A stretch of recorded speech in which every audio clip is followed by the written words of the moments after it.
Dr. Paul Firnhaber and my colleague, Dr. Lynn Erickson. And we are here on a Saturday morning to talk to you some more about COVID and nutrition and some of the latest research that um, we have, have found regarding how to treat COVID and what's being done, especially in other countries. Now, we know that some of the worst and most devastating COVID cases, at least has been reported in the media, are in India. And so this study, which came out in a journal called Scientific Reports in May, uh, talks about a study that was done in India with vitamin D, oral dosed vitamin D, and measuring inflammatory markers and mortality and morbidity in Indian patients with elderly Indian patients with severe COVID infection. This is a good study design, Dr. Paul, because they're not just looking at outcomes in terms of did the people get better, did they have residual, are they long haulers where it's going to take longer to heal. They're actually looking at their blood serum levels of various things to see actually what's happening in the body as you administer vitamin D. Yeah, and I looked at these markers they use, and these are many of the same ones that I use in functional medicine to determine the health of my patients. So we'll just run through those real quick. This vitamin D was one of the main ones. The neutrophil lymphocyte ratio, which is a very important ratio in determining whether it's a bacterial or viral infection. C-reactive protein, which indicates inflammation. Lactate dehydrogenase, which I use to measure how well the cells are using anaerobic versus aerobic oxidation. Interleukin 6, which is an inflammation marker, and serum ferritin, which can be a marker of inflammation and or a marker of a person's iron status. So all of these markers were used in this study, and what they did was they took 87 patients and divided them into two groups, 144, 143, and they all had acute COVID infection. And they all had confirmed hypovitamintosis D. They all were Yeah. confirmed that their vitamin D levels were below 30. And so what they did in this study is they gave them 60,000 units of vitamin D per day. Now the study says that's a lot of vitamin D. That's way more than I give my patients. The recommended levels, Dr. Paul, the RDA for that is between 4 and 800 IU. So this is literally 100 times the amount that they would recommend you have on a daily basis. So these people weren't getting that all along. They were not getting it from sunshine. They were not getting it from their diets. And so they had low vitamin D, which probably even led to their infection. Yeah, and these values that you gave, the 4 to 800, is ridiculously low. Yeah. I mean, that's barely keeping somebody alive, really. And just so people know, vitamin D is actually, it's a hormone that acts like, it's a vitamin that acts like a hormone. It really is. It's actually very complex. We were all taught in school that it plays a role in bone formation and bone hardening with calcium, but it plays a major role in immune function. And so if you're low in vitamin D, you're way more likely to get sick. We've often seen how as the sun hours become less in the winter months, that people are much more prone to getting colds and flus. Yeah, it's because they're not getting any vitamin D. Yeah. And if they go into the winter months low on vitamin D, then that just exacerbates the issue. Now, I'm just going to read a quote from this article, which I think is really important. It says, vitamin D is known to enhance the production of various antimicrobial peptides, which are small proteins, by the immune cells, and vitamin D modulates the immune system according to the internal milieu, which means that vitamin D is a sort of a controller of the immune system. And so if you don't have enough vitamin D, your immune system is going to tend to be out of control. It won't be able to modulate or regulate itself properly.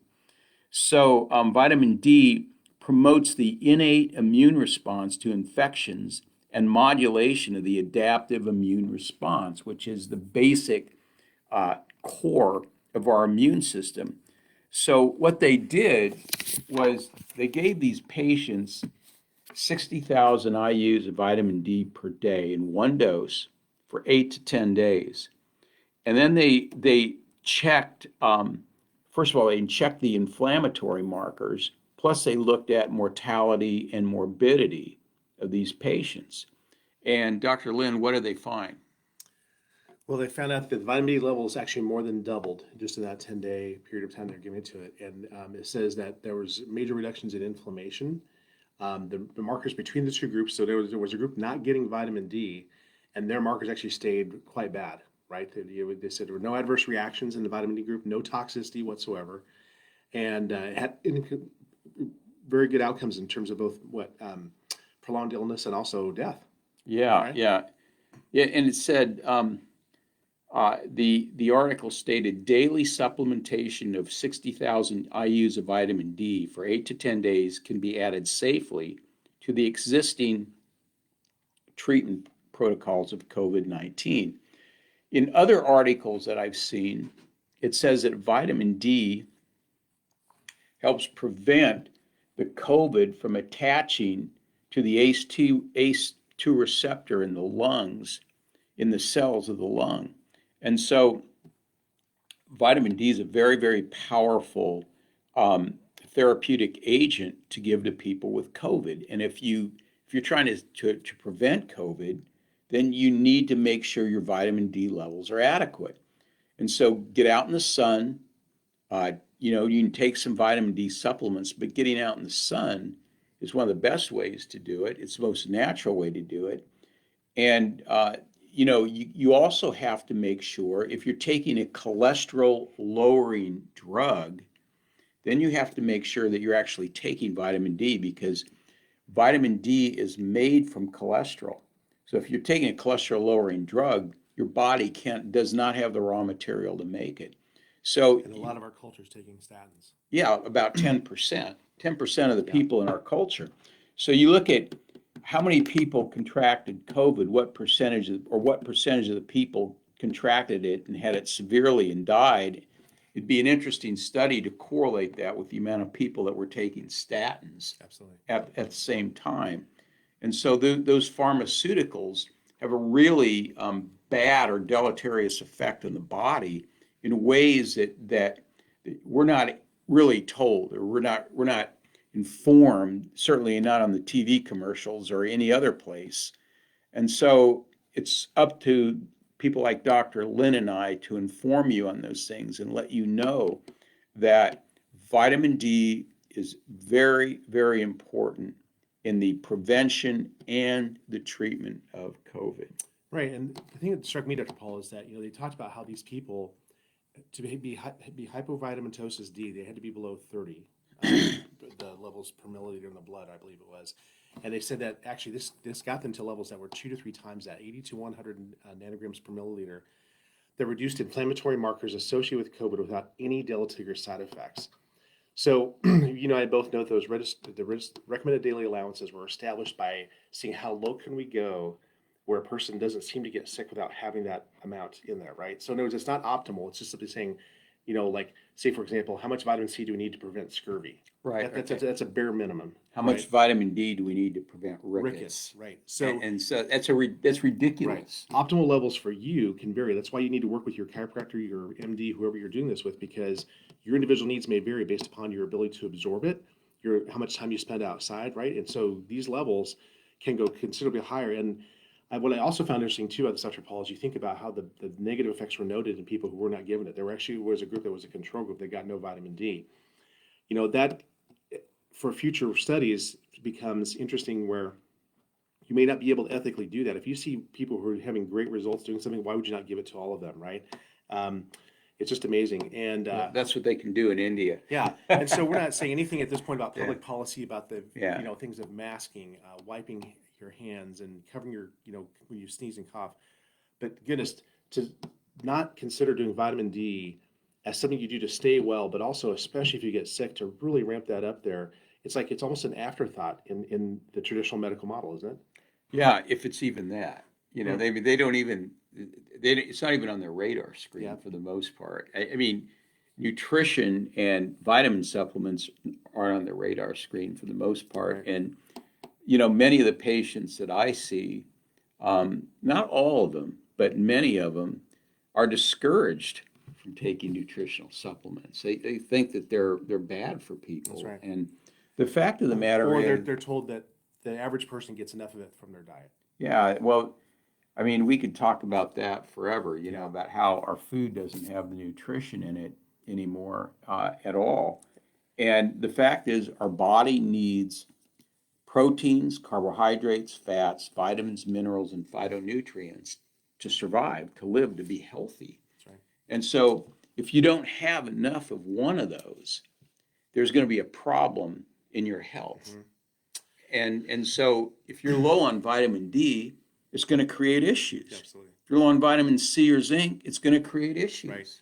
And that's actually a great thing that this commentator, that Dr. Dan Murphy, that you and I both respected and have learned from a lot, he says, based on other studies that we have reviewed, he believes that the synergy, which means the working together of to produce a good effect greater than one thing, from zinc, vitamin C, and D, should extend to vitamin K, magnesium, and omega-3 fatty acids. They work together. So vitamin D, maybe don't think of it as so much of a magic bullet, but as a main player in immune function. But make sure you're getting the full spectrum of things that actually help you with your immunity, because it is your best line of defense and also your best line of offense should you become sick. Yeah, you could almost look at vitamin D as either the quarterback or maybe the cleanup hitter, Right. of nutrients, and the rest of these are all also players in that mix. And so, if you're eating the standard American diet, you're eating a lot of processed food, you're eating a lot of sugar, a lot of bad oils, like a lot of corn oil, vegetable oil. Your body's going to be highly inflamed. It's going to be deficient in these things, and your tendency to get sick is going to be way higher. And I mean, Dr. Lynn and I were both exposed to COVID during this whole COVID epidemic, and neither one of us got it. And there's a reason for that.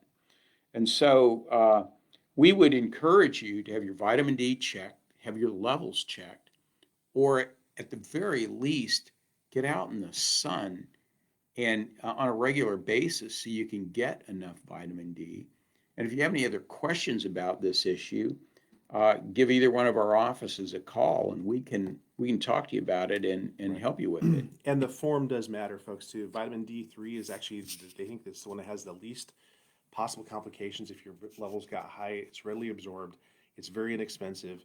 Dr. Paul, I want you to share a little bit about vitamin C, too, how the form of that matters as well. Yeah, vitamin C, most people think vitamin C is ascorbic acid, but vitamin C is actually a very complex vitamin, very complex molecule. It includes copper, tyrosinase, and tyrosinase is very important for thyroid function. There's a whole lot of other chemicals that are in there, and the ascorbic acid is really the antioxidant, which keeps all the other chemicals in there active and live. And so those other things, those other chemicals in vitamin C that are part of it, are really produce the most metabolic impact on the body. So what I do in my office is I give whole food vitamin C complex, which is low dose but very high impact metabolically. Most vitamin C is very high dose but lower impact metabolically. So, other things that you can take which are very powerful, the immune system, are echinacea. A good quality echinacea is very, very powerful for modulating immune function. And so there's lots of things you can do. But, for the purposes of this article, number one is you really need to look at your vitamin D, and then look at some of the other things you're taking. Make sure you're taking enough zinc, whole food vitamin C complex, vitamin K, which you can get in a lot of green leafy vegetables, and making sure you're eating a whole food diet, which gives you a lot of these nutrients. So my take home from this article, Dr. Paul, as we've come back to almost, every time we've talked about COVID, is that the health you went into this crisis with is the health you got when the crisis hit.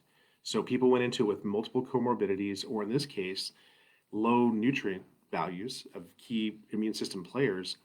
That largely determines the results you got. And the sicker people were, the more likely they were to be hospitalized, to need respiration, and sadly have a really bad outcome. In fact, there was something that came out about 6 months into this they called MSIS, multi-system inflammatory syndrome. They said that was actually highest in those people who actually had the lowest vitamin D levels, I believe. And so Yeah. you just have to take care of yourself all the time, folks. This Delta variant they're talking about now, the old vaccine now is not going to help you with that as much, they say, if at all. And so you've got to make sure you keep your immune system strong. That's what it's going to do. Whatever comes down the pike, you're never going to go wrong with lifestyle. Yeah, and you know, this may not be the only pandemic that we have to face. Right. And so, you know, we may have to face another one down the road. Who knows? You know, who knows what they're cooking up in China? I don't know. But but the fact of the matter is, if you keep yourself healthy, your immune system is going to be strong. It's going to be able to much more easily resist anything that comes along. So I think at this point, we'll end the video. It's a little longer than 10 minutes, but God bless you all, and we'll see you soon. Have a great day.